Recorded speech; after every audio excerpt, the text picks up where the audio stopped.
to reverse the highlighted negative narrations or narratives, to achieve energy accessibility, affordability, and sustainability as a country, that the 20 to 2030 government legislation tagged the Decade of Gas Action Plan was enunciated. If the government intentions were effectively implemented, Nigeria would be expected to witness a vast gas infrastructural development during this period. Part of the stepping stones towards achieving the goals of the Decade of Gas Action is the construction of the 614 kilometer Ajaokuta-Kaduna Kano gas pipeline, AKKP, which will transport about 2 billion cubic feet of natural gas per day from Ajaokuta to power plants in Abuja, Kaduna, Kano, and other parts in the northern axis of the country. The good news is that the AKKP exercise or project is being funded by the NNPC, and I read from so many sources that they spent more than $1 billion on that very project. And we hope that by the third quarter of this year, we do hope that that thing will be streaming on. These and other initiatives are also aiming at deepening the usage of LPG and CNG in the country, and ultimately expanding the auto gas policy, which will reduce dependency on petrol as our mainstay for transportation in the long run. But before the AKKP project, Nigeria conceptualized the Nigeria-Morocco gas pipeline as an extension of the West African gas pipeline, which will run through some African countries with a possible linkage to European markets. This project was conceptualized in 2016.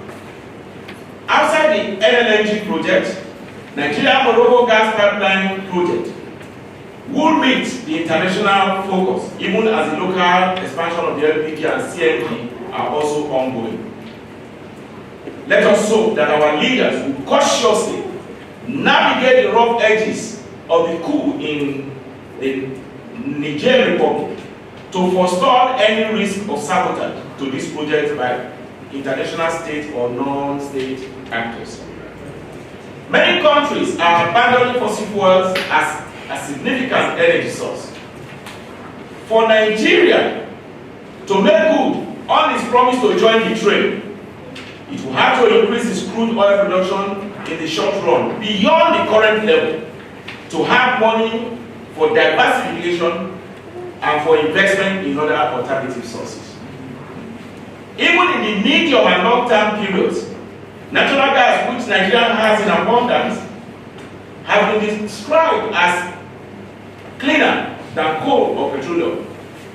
But let us also remember that gas is part of the fossil fuel farming. And so what that means is that even as we are looking at gas as a clean or a cleaner energy, it means that we still need to continuously, therefore, drill and produce, some level of fossil fuel within our own environment. Whereas others, like the advanced nations, some have said that by 2030, 2040, 2050, they no longer have need for such things because they are already that very alternative sources of energy. So Nigeria's focus on using gas as a sustainable energy alternative is capital intensive. It has been speculated that Nigeria will need over $1 trillion to achieve the 2060 zero emission target. With the dwindling international funding support and the expulsion of foreign interest from some parts of the continent, which is spreading to other countries in the sub-region, we as citizens must be worried about how to fund and birth the gas projects in a manner that will be cost efficient, cost effective, and less hazardous to our women, youths, and the rest of our citizens. With the myriads of challenges facing the federal government, especially with funding regimes and the bullish behavior of the USD against the Naira, what alternative right-sizing plans do the government have to ensure that the decade of gas action plan is not in jeopardy? We should also be worried and begin to ask how the government shall deal with the burning of gas, alias gas flaring. You know, we have a way of designing these things so that it doesn't seem bad to the ear. But what we are really doing is to, with flare gas, that is the name, but we are burning our gas. You know, it's not giving us a return as we should have. So how are we going to deal with them? Citizens should begin to do that, because we've shifted the goalposts of gas flaring or gas flare out so many times, and nobody is too sure when this is going to really happen, even though the books have told us that they are going to stop at a particular point in time. Afrital is not oblivious of the midstream and downstream gas infrastructure fund, which is supposed to reduce funding challenges and assist investors. Still, the question is, how is this fund being applied? These and many other questions will be the focus of our government officials here today, our gas experts and panelists that will attempt to inform and provide solutions to these myriads of questions to help our civil society organizations and the media effectively interrogate government on where they are taking us next with the decade of gas action plan. So, distinguished ladies and gentlemen, I want to sincerely once again welcome you to this policy dialogue. Feel free to please ensure that you participate in every areas that we are going to throw up to you, because it is only me that can lament and tell you what the past has been. Every other person that will be speaking should be profiling solutions and asking experts what should be done to ensure that the decade of action plan that we have does not also go the way of PIB that took close to almost 20-something years to achieve. I urge you on behalf of Natural Resource Governance Institute and our other funding partners to please enjoy your day. God bless you all. Out to discuss, to consider today as part of this conversation. One of the things that we've been asking ourselves lately is, what is Nigeria's pathway to a sustainable energy future? What does that actually mean? What are the inputs? And how do we get there? What are the plans that we actually have in place? What journey have we taken to get to where we are now? The fact that Nigeria has explored an expansion pathway with its gas is not a new phenomenon. We have had different points where we sought to expand our energy access, where we've sought to increase our development, enhance development, increase economic growth, and look for possible tools and avenues to be able to do that. Gas has always come out as one of those key inputs that Nigeria has considered as a way to get us to achieve those goals. But the question is, how long has it taken us to conceptualize this and actually put this in place, implement certain plans that we have put in place, and have we gotten to our desired goals? What will it take to get us there? In 2008, we had a Nigerian gas master plan to try to address all the different gaps that we had around getting the desired results and desired returns, revenues, energy from our gas. That sought to address and increase our supply of gas. Over the years, we've looked at different projects. We've had 7 critical projects to try to get more gas, more supply of gas. Have we been successful, is a question. We have then asked the question, how do we ensure that gas actually gets to end users? How do we ensure that we get our gas from the ground and then ensure that it gets to the different power uses that we want? Nigeria has had an ambition for gas as power, gas for industries, gas for exports. And so then you look at the infrastructure that would actually get us there. So let's take the gas for exports. Gas for Exports is saying that we're going to need to get our gas from Nigeria to Europe and other markets. We looked at the Trans-Sahara pipeline. We looked at the Nigeria-Morocco pipeline. Those are still conceptualized now. They're still in their infancy. We keep on having MOUs to that effect. So what are the challenges with our gas master plan that have not gotten us there? What is the issue? Why have we not been able to invest significantly in that aspect? And then we look at domestically, how do we even connect our own gas infrastructure, pipelines, getting gas from the source to our power plants and to our industries? And there again, we see gaps. We've had Dr. Obeifun talk about the AKK pipeline and all the other different infrastructures. There are also issues there. We have not been able to achieve those goals. Then in 2017, you had the National Gas Policy, and that was reflecting on the gas master plan to say that that may not have worked sufficiently. How do we resolve this? There are obviously significant governance challenges in terms of fiscals, in terms of the governance frameworks as well, and how do we resolve these? We have had the Petroleum Industry Act. We know how long that took us to get here, about 20 years, 2 decades. But we have seen that being passed, right? And so the next step is implementation. And how do we ensure that the different objectives within that act can actually get us the fiscal framework, again within gas, is trying to liberalize the gas to make sure that what you pay for your gas is actually what they put out to pay for the gas is actually the real cost. And so those who are investing in that business can actually get adequate returns and are incentivized to continue to give us the gas that we need and get it to where we need to get it to. Ministry of Petroleum Resources.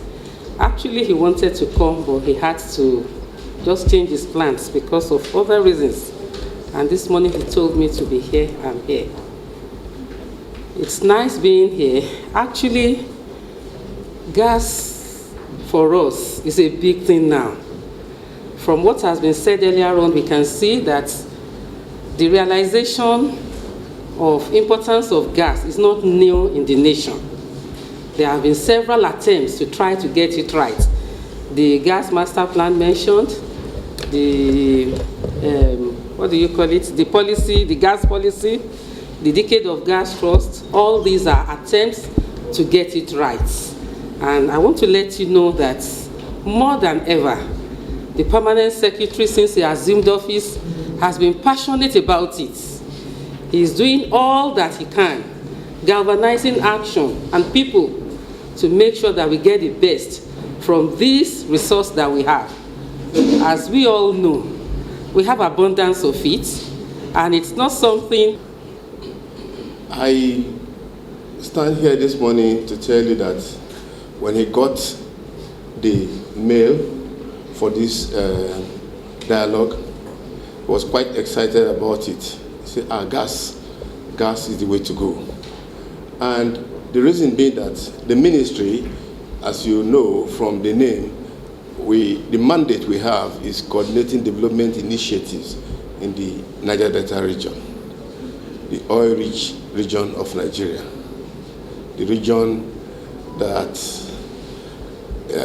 provides, I'm sure, over 80% of the resources of this nation. So, and that was the reason why he was excited when he saw that there was a dialogue about gas. And of course, such a forum is meant to come up with better ways of achieving gas utilization in Nigeria. So, of the management and staff of the Nigeria Extractive Industry Transparency Initiative to bring you our felicitations and our greetings. And I would like to thank Afritor, the African Center Initiative, Transparency and Accountability Initiative. Yes. Dr. Obeifun has been very dogged in this sector over the years. And I must say that he was also among the founding members of the National Stakeholders Working Group of NAITI. So when we got the invitation, we were excited to reconnect with him, and I hope that this will be a beginning of a reunion to join the team of non-governmental organizations, civil society organizations who are working very closely with. Our partners, the NRGI, were also very honored to be here. Abiola, we're very excited to be part of this conversation. So our mandate at the Energy Transition Office is to implement the Energy Transition Plan, which seeks to achieve universal access to energy in Nigeria by 2030 and net zero emissions by 2060. And what we've seen with the analysis is there's a clear role for gas. When we think about the deficits we currently have in the country in terms of power, we think about clean cooking, we think about even transport. But then as we start to drive implementation, it's important to know what are the costs that are associated with operationalizing gas as a transition fuel. For how long, with how much, who's buying gas, what are we using it for, what are the end uses, what are the use cases. And so this conversation and to be in the room with experts in the field and to discuss the multiple priorities that we have to balance. Yes, globally, natural gas is recognized as a transition fuel, but we're seeing the transition. We're seeing countries gradually moving away. So how are we going to be financing our projects? What are the sustainability metrics that we're putting in place to ensure that our projects are competitive on the global scale? So there's so much to discuss around the topic of gas, but we're so excited that this conversation has started and that we're part of it, and we're happy to share what we're finding, to share what we're thinking about as we drive the energy transition forward. So again, very glad to have been invited to this. The team at the Energy Transition Office is looking forward to receiving the takeaways from our session together. I know that this is just the beginning of what must be a robust and strategic engagement on gas in Nigeria. Thank you. Hello, good morning all. All protocols observed. I bring greetings from the Director General of the National Council of Climate Change, who couldn't be here because he is attending the 11th ordinary session of the African Ministers on Environment in Addis Ababa. I just wanted to briefly congratulate the organizers for putting this very important event together. As we all know, Nigeria is more or less a gas producing country, and gas producing country, and this is a very, very vital transition field for Nigeria to progress as we plan our energy transition pathway to 2060. At the National Council on Climate Change, what we do is to it's the foremost organization that sees to the coordination of policy and implementation of Nigeria's climate change agenda. So this is a very, very important conversation that will actually bring good takeaways for us. We hope that the deliberations here will lead to some sort of resolution to why we can find a way to expand on our gas ambitions. And as we carry on with the meeting, I wish everybody successful deliberations. Thank you very much.